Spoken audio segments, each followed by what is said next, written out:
صدر انجمن پروفیسر اختر الواسع صاحب، جناب سلمان خورشید صاحب، میم افضل صاحب، ڈاکٹر فاروق صاحب، احسن خان صاحب، سید احمد صاحب، میرے محترم استاد بلال صاحب، پھلت کے چیئرمین صاحب، رضوی صاحب، آپ تمام یہ کہکشاں السلام علیکم ورحمۃ اللہ وبرکاتہ۔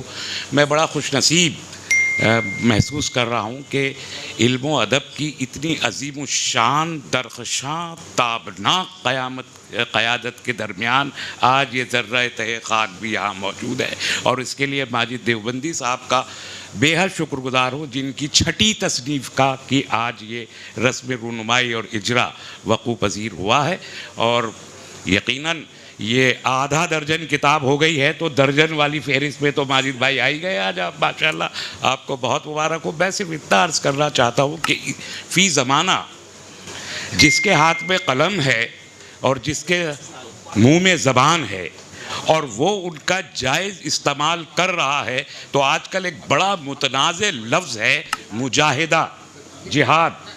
یہ قلم اور زبان کا جہاد فخریہ طور پر ماجد دیوبندی صاحب کرتے چلے آ رہے ہیں، اور یہ کتاب اس کی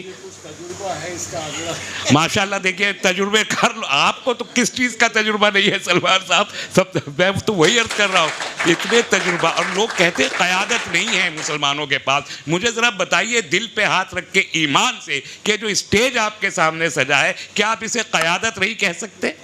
سیاست ہے، صحافت ہے، ادب ہے، تصنیف ہے، بیوروکریٹ ہے، اقتدار ہے، اہل زبان ہے اور استاد ہے۔ کسے کہتے ہیں قیادت؟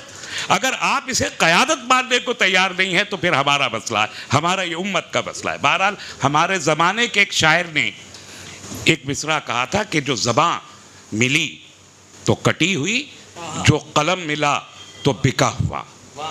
اس کو توڑتے ہیں ماجد دیوبندی جب ان کی چھٹی کتاب کا آپ کو اجرا آج یہاں دیکھنے کو ملتا۔ میں نے اس لیے کہا کہ اس زمانے میں بولنا اور لکھنا ایک مجاہدہ ہے، اور جو ہم اپنے بزرگوں سے سنتے چلے آئے ہیں کہ ایمان کے جو 3 درجے بتائے گئے ہیں، اس میں ایمان کا دوسرا درجہ بہرحال یہ ہے کہ ظالم حکومت اور حکمراں کے سامنے کلمہ حق بلند کیا جائے یا کلمہ حق کو تحریر کیا جائے، یہ ایمان کا دوسرا درجہ ہے۔ الحمدللہ آپ نے ثابت کیا کہ آپ ایمان کے اس دوسرے درجے پر فائز ہیں۔ میں آپ کو ایک بار پھر مبارکباد دیتا ہوں اور دعا کرتا ہوں کہ اللہ تعالیٰ آپ کی اس کاوش کو قبول فرمائے اور آپ کو مزید حوصلہ عطا فرمائے کہ آپ قلم کا جہاد جاری رکھیں۔ وما علینا الا البلاغ، والسلام علیکم ورحمۃ اللہ وبرکاتہ۔